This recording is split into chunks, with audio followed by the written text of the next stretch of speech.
Hello, and welcome to the Modern Mind Core Concepts video series. Over the next several sessions, I'll present a series of basic concepts and ideas that are especially important in modern philosophy. Today we'll begin this video series by looking into the backdrop of the modern mind, highlighting the cultural, scientific, religious, and political changes that occurred just prior to and during the founding of modern philosophy. Then we'll highlight what was gained and what was lost in the transition from the classical to the modern mind, so that as you engage with philosophy texts in this period, you'll have a keener sense of the differences between the ancients and the modern. It might be helpful to begin by asking just what is so modern about the modern mind. How does the adjective modern accurately qualify the mind we are about to discuss? In this video series, modern describes the philosophers who wrote and were active in the period typically designated as modernity. Modernity is the historical epoch in which a new civilization emerged in Europe and North America that self-consciously distinguished itself from that which was ancient.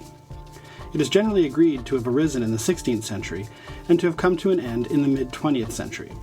Some of its basic features include individualism, humanism, the scientific revolution, machine technologies and industrial production, secularism, rationalism and progress, liberal democracy, human rights, and capitalism. In some way, each of the philosophers that you'll encounter in the modern period had a hand in developing these features in the modern world. Between the mid-13th century, when Thomas Aquinas articulated his grand synthesis between classical Greek philosophers and the Christian theological tradition, and the mid-17th century, when René Descartes called into question this scholastic tradition in his Meditations on First Philosophy, dramatic changes took place in many areas of human life. For Aquinas, the end, or telos, of the human being was the peaceful contemplation of the order of the cosmos and man's place within this ordered whole, which itself was a proof of the intelligibility of its creator. On this view, knowing the whole provides us with the wisdom of how we ought to live if we are to attain happiness either in this life or the next. The subordination of man to a position within a larger whole, however, was slowly called into question. By the early 15th century on the Italian peninsula, scholars were rediscovering the classical texts and reading them in their original language, including forgotten works by Plato and later Hellenistic philosophers. Access to these texts created an atmosphere within which scholars could bypass the scholastic tradition of Latin translation and commentary, and thus the dominance of Aristotle was weakened. This classical rediscovery of themes, rather than being seen as a step backwards or a nostalgia for the past, was promoted as a rebirth, a renaissance. The world had become stagnant, but by reading the humanists of old, many thought a new lease on life was possible. Some even thought that this shift was divinely sanctioned. Nowhere is this more apparent than in the artistic flourishing that happened within the Italian Renaissance. Whereas medieval painting and architecture represented man as diminutive, fallen in his sinful nature and dependent upon God for salvation, the artists of the Renaissance sought to focus their attention on the human form itself. Renaissance art brings Western humanity into full view, exalting the very physicality of the human body and setting up man as an object of praise and beauty. The corruptible and feeble features of medieval art are replaced by real individuals with solidity, who cast shadows and have the power of agency. Furthermore, the development of perspective and detailed observation of nature and human anatomy paved the way for the scientific revolution in which nature would be viewed mathematically. By the end of the 16th century, the old Aristotelian and Ptolemaic views of the cosmos, according to which the heavens were composed of immutable substances with perfectly circular motion, was seriously questioned. Following Copernicus, Galileo sought to read the book of nature by leaving out ultimate questions of why certain phenomena are the case and instead focusing on how certain facts arise. After Galileo, nature was increasingly studied by documenting the precise, uniform, and mathematical relationships between small particles. And so the experience of the individual observer, rather than the metaphysical and logical principles at hand, became the basis of the new science. The experience of the individual also came to the fore in one of the most important events between Aquinas and Descartes, the Reformation. In 1517, Martin Luther, an Augustinian priest and theologian, famously posted his 95 Theses. Luther became vexed that the focus of life, according to the Church, was to procure the salvation of one's immortal soul through her sacred offices alone. According to Luther, neither one's works nor the sacraments received through the Church were enough to justify one's guilt before God. Ultimately, one was made acceptable before God solely through one's faith, through the experience and apprehension of God's word of love and mercy. To aid individuals in this experience and to encourage them to develop an individual relationship with God, Luther translated the Bible for the first time into the vernacular. The new focus on the individual was also beginning to be felt in the realm of commerce. The feudal system, which governed the economy of the Middle Ages, was challenged by the rise of the middle class interested in trade and commerce.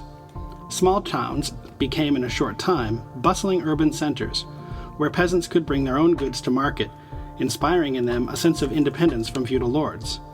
Within a short time, the idea of a free market, independent of the vicissitudes of political power, and with its own internal logic, would come to dominate European thinkers. The early political thought of the 16th century likewise had a dramatic and pronounced effect on the modern founding. In The Prince, Niccolo Machiavelli started a revolution in thought. First and foremost, he insisted that we turn away from imagined ideals so that we could focus on the actualities of our world. But he also redefined virtue in the process, not as being able to be good in any situation, but as prudently being able to be good or bad as necessary. Last but not least, Machiavelli attacked the traditional notion that human beings are not fully in control of their environment, explaining that our ability to conquer fortune is linked to our ability to better understand the world as it is. Altogether, Machiavelli's rejection of traditional models amounted to a return to the real world and a focus on tangible, earthly, human-centered achievements as the measure of success. Machiavelli is the first to successfully defend the realist position, and the first thinker to take these arguments seriously as a means to positively improving Western civilization. Not surprisingly, nearly every modern philosopher that followed him was influenced one way or another by his thought.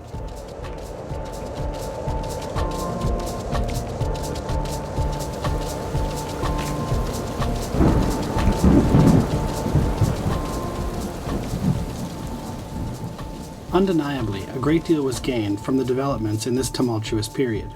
To begin with, as the modern era comes to focus on and empower the individual, we see the steady development of the concept of liberalism. Human beings are thought to be free agents, and are thought to possess rights as the result of their natural freedom. From this recognition of human freedom and natural rights arises a strong notion of political equity. So palpable are these philosophic developments that they even become present in the restructuring of modern civilization, as is easily seen in the American founding documents and the rhetoric leading up to and following the French and American revolutions. Yet the influence that these philosophic notions had on the world runs far deeper than most people recognize. The radical changes in the world forced a new understanding of the flow of history. This new view of history recognized the influence that each age has on those who lived at that time, and encouraged people to understand the context and trajectory of people and ideas over time, rather than eternal conceptions of nature and essence. Finally, in the modern turn, we see a spirit of technological innovation present unlike anything of previous ages. From Machiavelli's insistence on our ability to overcome fortune, from Descartes' vision of human beings as masters and possessors of nature, and from Bacon's project of progress, we see science continuously giving birth to our increased means. Altogether, we have the early modern philosophers to thank for the freedom, the broad view of the world, and the drive to improve ourselves that helps to define us as human beings in the present. At the same time, there are some important classical concepts that are lost in the transition from the ancient to the modern world. For instance, in the investigation of nature, modern scientists claim that they can explain natural phenomena without an appeal to formal or final causes. Instead, all explanations begin to describe the precise relationships between pieces of inert matter, and nothing more. Nature becomes mechanistic. In other words, there ceases to be a depth to nature, an insight that is unavailable to either human investigation or manipulation. Because forms have disappeared in the world, there is nothing there to be known. Whereas the classical mind philosophers thought that knowledge was mind stretching beyond itself and perceiving the forms of things, modern philosophers are skeptical about the possibility of human beings knowing anything other than that which is in their mind. The loss of forms also means that there is no longer a hierarchy of values in the world or a chain of being. Increasingly, the value of a thing is left entirely up to the individual. And finally, whereas the classical thinker claimed that the end of the political was to promote the virtue and excellence of its citizens, the aim of government for the modern philosopher is rather the preservation of life and freedom of its citizens to seek whatever ends they choose. In general, we may say that virtue is less a concern in modern philosophy. In all of these areas, scholarship, artistic creation, science, religion, economics, and political thought, the hierarchical and shared world of the Middle Ages was slowly replaced by the atomistic and individualistic world that comes to define modernity. By the time Descartes published his Discourse on Method, the words penned by the Italian Renaissance scholar Giovanni Pico della Mirandola 150 years earlier seem to have been quite prophetic. In The Voice of God Speaking to Adam, Mirandola writes, "The nature of all other creatures is defined and restricted within laws which we have laid down.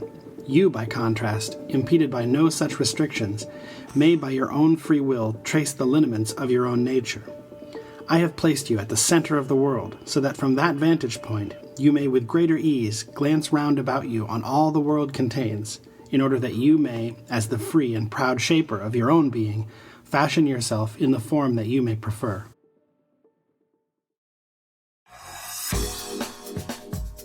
This concludes the introductory session of the Modern Mind Core Concepts video series.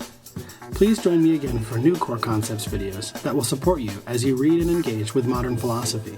Thanks for listening.